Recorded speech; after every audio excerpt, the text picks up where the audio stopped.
कोणी नव्हतं, ते भगवान विष्णू होते. तुरंत आपल्या पत्नीचा, माता पार्वतीचा हात सोडला आणि त्या सुंदरी स्त्री मागं पळू लागले. कोण? भगवान शंकर. ही लीला आहे, ही त्यांनी केलेली लीला आहे. म्हणजे भगवान शिव मर्यादा पुरुषोत्तमय आहेत आणि भगवान शिव लीला पुरुषोत्तमय आहेत. दुसरा प्रश्न केला गेला, भगवान अवतार धारण का करतात, काय कारण आहे? जशा प्रकारे एक जीव, तुमच्या आमच्यासारखा सर्वसामान्य जीव, गड्डा खोदलेला, गड्डा नाही माहिती? मी म्हणलं झोपले काय? खड्ड हिंदी भाषेत गड्डा म्हणते. एक मोठा खड्डा खोदलेला आहे, त्याच्यावर पाला पाचोळा आहे आणि तुमच्या आमच्यासारखा सर्वसामान्य जीव चालत गेला. तो जीव चालता त्याला दिसलं नाही, त्याचा पाय घसरला आणि तो खाली पडला. कुठं? खड्ड्यात पडला. कोण? तो जीव. तो जीव उरडतोय, हे प्रभू मुझे बचाव, हे प्रभू मुझे बचाव. मोठ्याने ज्यावेळेस आरडू लागला, जशा प्रकारे एखादा लेकरू खाली पडलं की आई त्याला वाचवण्यासाठी जाते, तिथूनच भगवान परमात्मा जात होते, शिव. तर भगवान शिव जात असताना भगवंताने बघितलं, अरे हा जीव तर खाली पडलाय, त्याला वाचवायला हवं. मग भगवान शंकर उडी टाकली. तर भगवान शंकराने त्या जीवाने केलेली जेवढी भक्ती होती ना, जीवाने केलेली जेवढी भक्ती होती, त्या भक्तीच्या सीडीने भगवान परमात्मा एक एक पायरी उतरता खाली उतरले. कुठं? खड्ड्यामध्ये. कुणाला वाचवण्यासाठी? जीवाला वाचवण्यासाठी. आणि ज्या वेळेस दोघही जण एकत्रित तिथं होते, जीव आणि शिव दोघही तिथं एकत्रित होते, तर वरून एक जीव तुमच्या आमच्यासारखा अजून एक चालला होता. तेवढा काय मूर्ख आहे ते, दोघं खाली पडले म्हणले. कोण म्हणतोय? तुमच्या आमच्यासारखा जीव. आता मला एक सांगा, जो खाली पडला होता तो कोण होता? जीव. जो खाली उतरला होता तो कोण होता? शिव.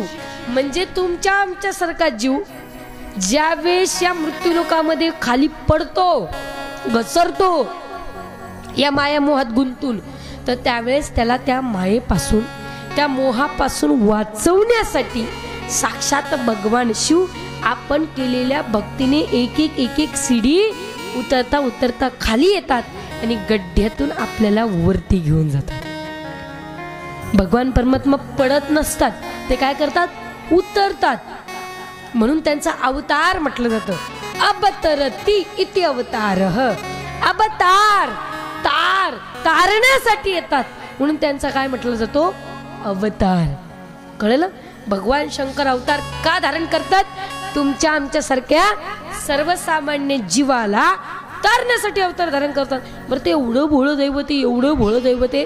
एका चोराने चोरी करायचं ठरवलं, इकडे तिकडे बघू लागला, चोरायला काय दिसना. आता भगवान शंकराच्या मंदिरात गेल्यानंतर चोरायला काय दिसणार? तिथं सोनं नाही, माणिक नाही, मोती नाही, चांदी नाही, पैसे नाही, धन नाही, काहीच नाही. बरं, बाबाच्या पुढं काही दानपेटी बी ठेवली जात नाही, काहीच दिसना. चोरी करायचं काय? घंटा दिसला चोराला, घंटाच काढून नेऊ. आता मला भंगारमध्येच जाईन, जेवढे किलोने होईन तेवढे पैसे गडतील. म्हणजे आता घंटा काढायचा कसा? उंच होता. ते मला एक काम करू, लिंग आहे ना म्हणले, लिंग चढला आणि लिंगावर चढून घंटा काढू लागला. झाले ना बाबा प्रसन्न झाला बाबा. काय म्हणे? असा आजपर्यंत भक्तच नाही बघितला म्हणे मी, की स्वतःलाच मला अर्पण करून दिले.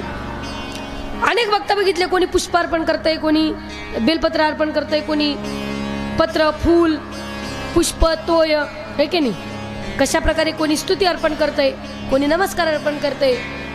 कोणकोणत्या पद्धतीतून भक्तगण काही ना काहीतरी अर्पण करतात. पण असा पहिला भक्त बघितलाय की त्यांनी स्वतःलाच अर्पण करून टाकलं. असं बाबा भोळं दैवत आहे. म्हणजे भोळं दैवत तुमच्या आमच्यासारख्या सर्वसामान्य जीवाला तारण्यासाठी अवतार धारण करत असतात. तीसरा प्रश्न केला गेला, भगवान शंकर के अवतार कितने हैं?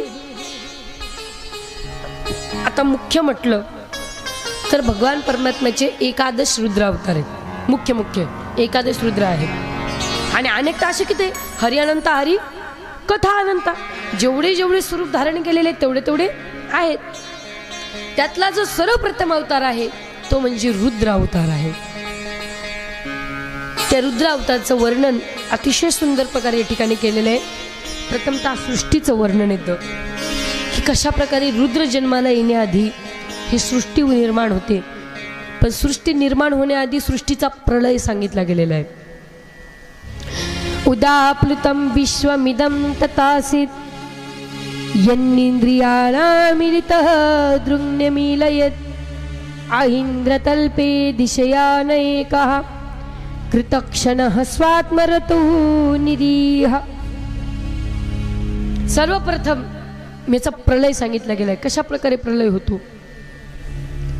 ही सृष्टी ज्यावेळेस नष्ट व्हायला येते ना, एकदा सगळ्यांनी वरती हात करून मोठ्याने नामघोष करा. हा, हर हर महादेव. आता सुंदर एवढा मठ्ठा पिलाय, कसा आवाज आला पाहिजे, कैलास पर्यंत पोहोचला पाहिजे. हा, हर हर महादेव, हर हर महादेव, हर हर महादेव. या ज्यावेळेस सृष्टीचा प्रलय होतो ना, तर कशा प्रकारे होतो बघा. दह्यमानं विभत्यांडः दग्धगोमयपिण्डवत् ततः प्रचंडो पवनो वर्षाणामधिकं शतम्. ज्या प्रकारे आता वास्तविक पाहता फेब्रुवारीचा महिना चालला, पण हे जे ऊन आहे हे कोणत्या महिन्यासारखं भासतं. मे महिन्यासारखं भासतं. मे जून जुलै सारखं भासतं आहे की नाही. कडक उन्हाळा भासतो.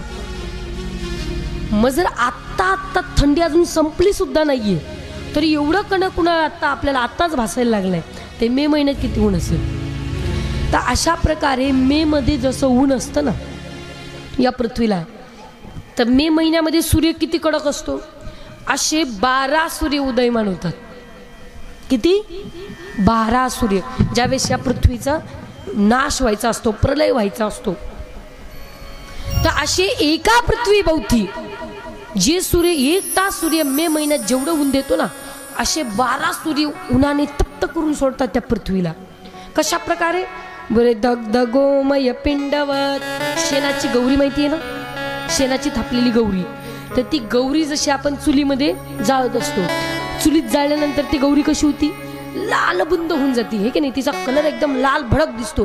त्याच प्रकारे जशी ती जाळलेली गौरी आहे, दग्ध गोमय पिंडवत, ते पिंड जसं जाळलं गेलेलं आहे, कशाचं, गौच्या रसाचं, गौच्या शेणाचं जाळलेलं ते गौरी जशी लाल बुंद होती, तशा प्रकारे ही पृथ्वी त्या 12 सूर्यांनी ताप देऊन देऊन देऊन देऊन ती पृथ्वी कशी होऊन जाती, लाल बुंद होऊन जाती. तत प्रचंडो पवनो हो. त्या पृथ्वीवर लालबुंद झालेल्या पृथ्वीवर प्रचंड पाऊस पडतो. एक दिवस नाही, वर्षाणाम अधिकम शतम. 100 वर्षापेक्षा जास्तही पाऊस पडत असतो. कितीतरी वर्षापर्यंत तक तो पाऊस पडतो. पावसाचा थेंब कसा असतो म्हणजे सावर्तको मेघगणो वर्षाती स्मतम समाहा. 100 वर्षापर्यंत तक चाललेला तो पाऊस आणि त्याचा थेंब म्हणजे धाराभीर हस्ती हस्ताभीर लियते सलिले विराट. जसा एक हत्ती चालत येतो ना, हत्तीचा पाय केवढा असतो, एवढा तरी असतच नाही की नाही. हत्तीच्या पाया एवढा थेंब, एवढूसा थेंब नसतो. हत्तीच्या पाया एवढा थेंब त्या तपलेल्या तपायमान झालेल्या लालबुंद झालेल्या पृथ्वीवर पडत असतो. हळूहळू हळू हळू हळू ती पृथ्वी खाली त्या हत्तीच्या पायाच्या वजनाने, त्या थेंबाच्या वजनाने ती पृथ्वी खाली येते. आणि रसातळामध्ये ती पृथ्वी आली की भगवान परमात्मा त्या पृथ्वीला आपल्या पोटाशी घेतो आणि निद्रिस्त अवस्थेमध्ये जातात. अशा प्रकारे या पृथ्वीचा काय होत असतो, प्रलय होत असतो. या सृष्टीचा प्रलय होतो. मग सृष्टीचा प्रलय झाल्याच्या नंतर ही सृष्टी उदयित कशी होते, कशा प्रकारे या ठिकाणी ती जन्माला येते. तर एक दिवस आपल्या पोटाशी सर्वत्र सृष्टी घेऊन झोपलेले भगवान परमात्मा, सगुण साकार परमात्मा निर्गुण निराकार मध्ये निघून जातात. हाय नाही, हात नाही, पाय नाही, नाही वर्ण छाया, कुठलंच अंग नाहीये. फक्त असतं ते देवाचं मन. निर्गुण निराकार स्वरूपामध्ये तो भगवान परमात्म्याला असं वाटतं की माझं शरीर बनावं आणि माझ्या शरीराने अनेक कितीतरी शरीर जन्माला यावे.